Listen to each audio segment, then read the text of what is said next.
Mr. Yoho. Yes. And let me show you a photograph. That's Mr. Yoho standing next to you, correct? Yep. Mr. Yoho also ran an ad campaign for you in your gubernatorial campaign, correct? An ad promotion showing you doing various jobs like a plumber and a dentist, correct? Again, that was done according to the law and process. I don't know about the business arrangements they've had in the past. Is your special advisor. Special government employee. Asking me to go ask him? Yes, I am. Ask your special government advisor. This is on a U.S. government website that says that contract for $143 million was a no-bid contract. Public documentation says the contract of $143 million went to the Safe America company, created 11 days before they got an award. That company then subcontracted with the strategy group, and you are familiar with many of the principles in the strategy group, correct?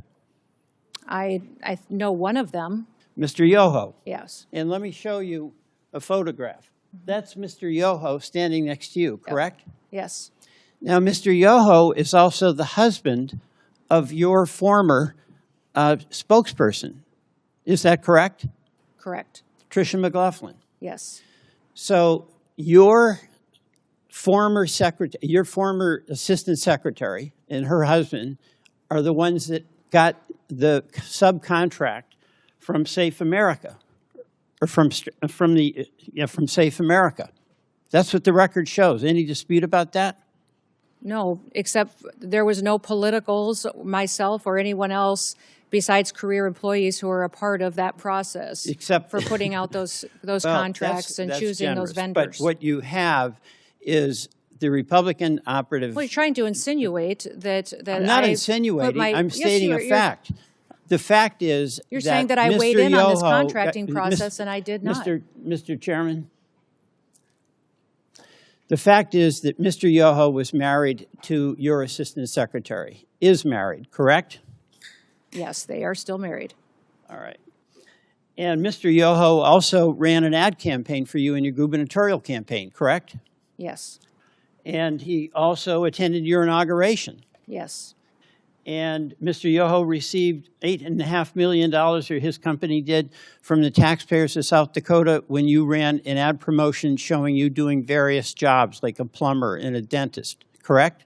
Again, that was done according to the law and processes at the state of South Dakota. I understand, but yes, this is a person that worked on your campaign. This is a person that worked on your media plan in South Dakota when you were governor, and this is a person who also worked on your memoir. Is that correct? On my memoir? And he worked with Mr. Lewandowski. Is that correct?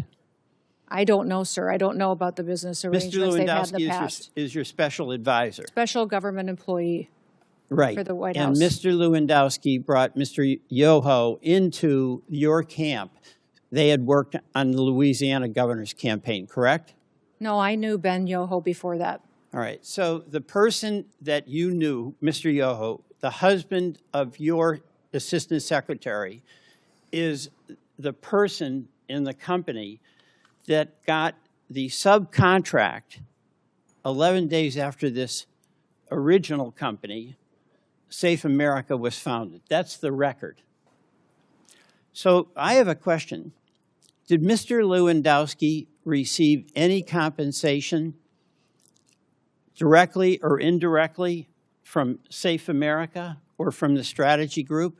Senator, I don't have any information to that. I can't speak to that. Would that be of interest I don't think so. For you to find out?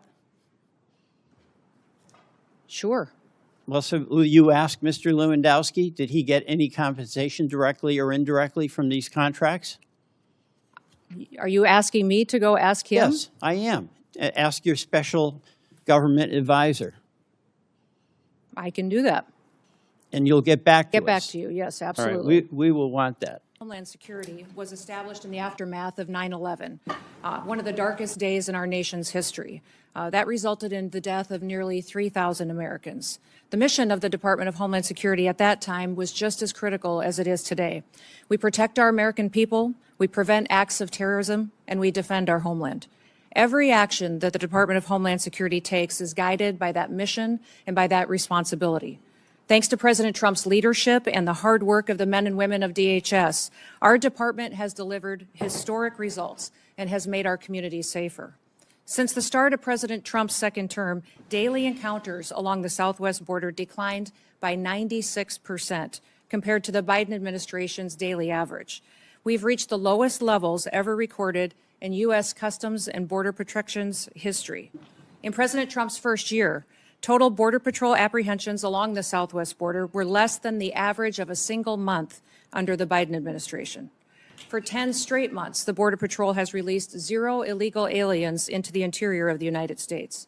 And in President Trump's historic first year back in office, nearly 3 million illegal aliens have left the United States as a result of the administration's enforcement efforts from following the law. That includes 2.2 million that have voluntarily left and returned back to their home countries, and more than 675,000 detainments and deportations. A majority of the aliens that were arrested by Immigration and Customs Enforcement have a criminal record and have been charged with or convicted of secondary crimes in addition to their initial crime of being in the United States illegally. During this period, ICE has arrested over 1,500 known and suspected terrorists, more than 7,700 known gang members, many of them that were allowed to come into this country under the Biden administration. We have also reached the lowest murder rate in the last 125 years since that data was tracked. Under President Biden, more than 450,000 unaccompanied alien children went missing or were lost due to the dangerous open border policies that were embraced. Under President Trump, the Department of Homeland Security and the Department of Health and Human Services have already located over 145,000 of these children and returned them back to their families and back to people who care about them. And we will not stop until every single one of those children is found. Fentanyl trafficking at the southern border is down. It's been cut by over 56% because of that secure border and the enforcement actions that have been taken there. And that's compared to the same period of time in 2024. The Coast Guard has seized enough cocaine the past year to prevent quantities capable of killing more than 193 million Americans, and it's kept them off of our streets. In fact, total interdiction efforts under the Trump administration have prevented 1.7 billion lethal doses of drugs from killing our next generation of Americans. These results reflect the fact that we are enforcing the laws that Congress has passed. I want to address the dangerous environment that our ICE officers face on the streets today. They are facing a serious and escalating threat as a result of deliberate mischaracterizations of their heroic work and rhetoric that demonizes our law enforcement. DHS has documented an 8,000% increase in death threats against our ICE officers and their families, as well as more than 1,300% increase in assaults while carrying out the lawful enforcement operations that they do every single day. I recognize that members of this committee may hold differing views about immigration policy, but it's important that we distinguish between disagreements over policy and the department's operational responsibility to enforce existing law that has been passed by Congress. It's our duty as a department to defend our homeland. The latest Democrat-led shutdown of DHS is reckless, it's unnecessary, and it undermines the American national security, and it harms the men and women who work at DHS and their families. Despite the House passing a bipartisan, bicameral full-year DHS funding bill, it is Senate Democrats who have chosen not to fund the department and have held this department hostage. As a result, critical national security missions, including border security, immigration enforcement, aviation security, disaster response, cybersecurity, and the protection of critical infrastructure are all being strained. Our ability to provide for a safe and successful World Cup is being hindered as well. More than 100,000 dedicated DHS employees are once again being asked to work without pay for the third time in just 5 months. At a time when we've produced the most secure border in history and removed nearly 3 million illegal aliens from our country, disrupting the department responsible for those gains is indefensible. I want to thank the men and women of the Department of Homeland Security for their professionalism, for their dedication, for their commitment to keeping America safe and continuing to show up and work even though they aren't being compensated for it. They've kept us safe and they have patience, and our success is only possible because of their service and sacrifices. I also want to thank our angel families that are behind us to tell their stories and testimonies, and also thank my husband for being here in support as well. Thank you for the opportunity to testify, Mr. Chairman, and to all the distinguished members. I look forward to your questions today. With that, I yield back.